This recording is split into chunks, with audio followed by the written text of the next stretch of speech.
Oxygen में, पर 2 गिलासों का पानी एक बड़े जग में लोटे में मिला दो, फिर कोई तरीका है कि आप ये जांच सकोगे ये वाला पानी इस गिलास का और ये वाला पानी इस गिलास का। इस तरह आपके मन जीवन एक हो जाएं, एक हो जाएंगे, हम एक कर लेंगे अपने मन को। इस तरह से ये प्रतिज्ञा आपने की थी।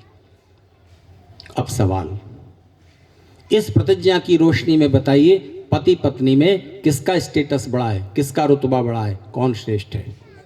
बराबर हो, दोनों बराबर हैं, दोनों बराबर हैं।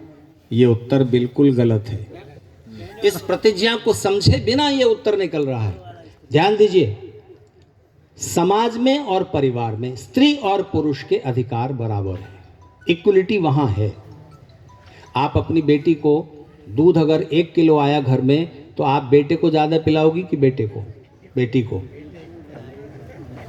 कोई भेदभाव नहीं करेंगे ना। ये 19वीं शताब्दी के बाद की घटना है, पहले की नहीं। पढ़ने के लिए बेटे को ज्यादा फीस वाले स्कूल में भेजोगे कि बेटी को? ये अब भी चल रहा है, ये अब भी है। पता नहीं अशोक शास्त्री यहां बैठे हैं कि नहीं। उन्होंने आर्य समाज राजा मंडी में एक भाषण दिया था। उनका एक वाक्य मुझे याद रह गया। आप चाहते हो कि आपकी बेटी की शादी हो तो अपनी ससुराल में रानी बनकर रहे कि नौकरानी?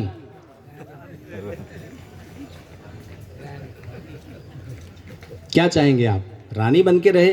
तो दूसरे की बेटी जो आपके घर में आई है वो रानी जैसी रहनी चाहिए कि नौकरानी जैसी?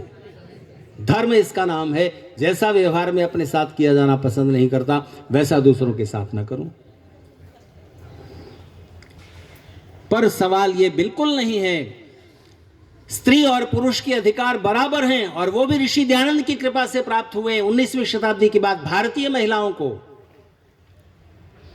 लेकिन जब एक स्त्री और एक पुरुष पति और पत्नी बन गए तो वो बराबर नहीं रहे।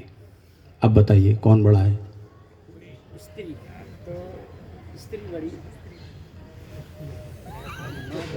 तो कहीं पर मैंने एक व्हाट्सएप पढ़ा, मुझे किसी ने भेजा कि धन्य है वो स्त्री जो शादी के बाद पति के लिए इतना बड़ा त्याग करती है, अपने माता पिता भाई बहन सारे परिवार को छोड़कर दूसरे के परिवार की हो जाती है, दूसरे के माता पिता की सेवा जीवन भर करती है। दूसरे की केयर, ख्याल करना छोटी बात है क्या? और धन्य है वो पुरुष जिसने अपने सारे परिवार को, सारी धन दौलत, सारे ऐश्वर्य को एक स्त्री के हवाले कर दिया। लो ये तुम्हारा है।